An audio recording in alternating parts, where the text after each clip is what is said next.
తిరుపతిలో residence foundation సెంటర్ను మాజీ సిఐడి డైరెక్టర్ జేడి లక్ష్మీనారాయణ ప్రారంభించారు. ఈ కార్యక్రమంలో residence foundation centre director Purnachandrarao పాల్గొన్నారు.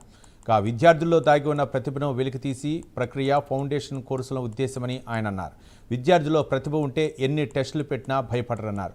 ప్రతి విద్యార్థి ప్రతిభతో పాటు విషయ పరిజ్ఞానం పెంచుకోవాలని సూచించారు. లోకల్ నాన్ లోకల్ అన్న విధానం వల్లే తిరుపతిలో ఈ రెసిడెన్స్ ఫౌండేషన్ సెంటర్ స్టార్ట్ చేశామని ఆయన తెలిపారు. విద్యార్థుల్లో టైం సెన్స్ ఉండాలని, అలాగే టీచ్ చేసే విధానం అలవర్చుకోవాలన్నారు.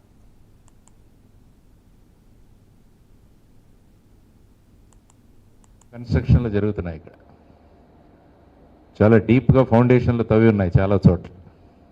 కాబట్టి పెద్ద అంతస్తుల భవనం మనం కట్టాలంటే మన ఫౌండేషన్ చాలా లోపల ఉండాలి. ఫౌండేషన్ సరిగా లేకుంటే బిల్డింగ్ పడిపోతుంది. కాబట్టి ఫౌండేషన్ యొక్క ప్రధానమైన ఉద్దేశం ఏంటంటే ఎంత ఎత్తుకు మనం ఎదగాలనుకుంటున్నామో అంత లోతుగా మనలో విషయ పరిజ్ఞానం కావాలి అన్నది ముఖ్యమైన విషయం.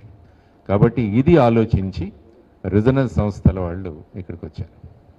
ఇంతకుముందు ఎలా ఉందంటే ఉమ్మడి రాష్ట్రం ఉన్నప్పుడు మనం ఎక్కడ చదివినా పర్వాలేదు, కానీ ముఖ్యంగా నీట్ ఎగ్జామ్లో లోకల్ నాన్ లోకల్ అన్నది ఒకటి మొదలైంది. ఎందుకంటే దాన్ని నేనే ప్రత్యక్షంగా అనుభవించాను. ఆ ఇంజనీరింగ్ కూడా లోకల్ నాన్ లోకలే. తర్వాత ఇక్కడ ప్యాటర్న్ వేరు. సపోజ్ ఇక్కడ ఎంట్రన్స్ ఎగ్జామ్ తీసుకుంటే అందులో 25% ఇంటర్మీడియట్ మార్క్స్, ఎంట్రన్స్లో పర్ఫార్మెన్స్ 75%. అదే తెలంగాణలో తీసుకుంటే ఐ థింక్ కంప్లీట్గా ఎగ్జామే. కాబట్టి రకరకాల క్రైటీరియా మీద సెలెక్షన్ జరుగుతుంది. ఈరోజు మా రెసిడెన్స్ని తిరుపతిలో లాంచ్ చేసుకోవడం అనేది మాకు చాలా ఆనందంగా ఉంది. సో దేశవ్యాప్తంగా 75 నగరాల్లో ఉన్నటువంటి రెసిడెన్స్ విద్యా సంస్థలని ఈరోజు మేము ఇక్కడ తిరుపతిలో లాంచ్ చేసుకోవడం, దాదాపుగా 2018 నుంచి కూడా దేశవ్యాప్తంగా ఉన్నటువంటి మిగతా సెంటర్స్తో పాటు తెలుగు రాష్ట్రాల్లో కూడా మేము 2018లో లాంచ్ చేయడం జరిగింది. 2018 తర్వాత తెలంగాణలోను మరియు ఆంధ్రప్రదేశ్లో కూడా మేము జూనియర్ కాలేజెస్లో, స్కూల్స్లో, ఫౌండేషన్ సెంటర్స్లో, ఈ లెర్నింగ్ ఇలా మల్టిపుల్ డివిజన్స్లో ఉన్నాము. సో ప్రజెంట్ కాంపిటేటివ్ ఎగ్జామ్స్కి పెరుగుతున్నటువంటి అవేర్నెస్ అండ్ జిల్లా స్థాయిలో కూడా ఉన్నటువంటి విద్యార్థులు మంచి నేషనల్ లెవెల్ కాంపిటేటివ్ ఎగ్జామ్స్లో టాప్ ర్యాంకులు సాధిస్తూ ఉన్నటువంటి పరిస్థితి ఉంది.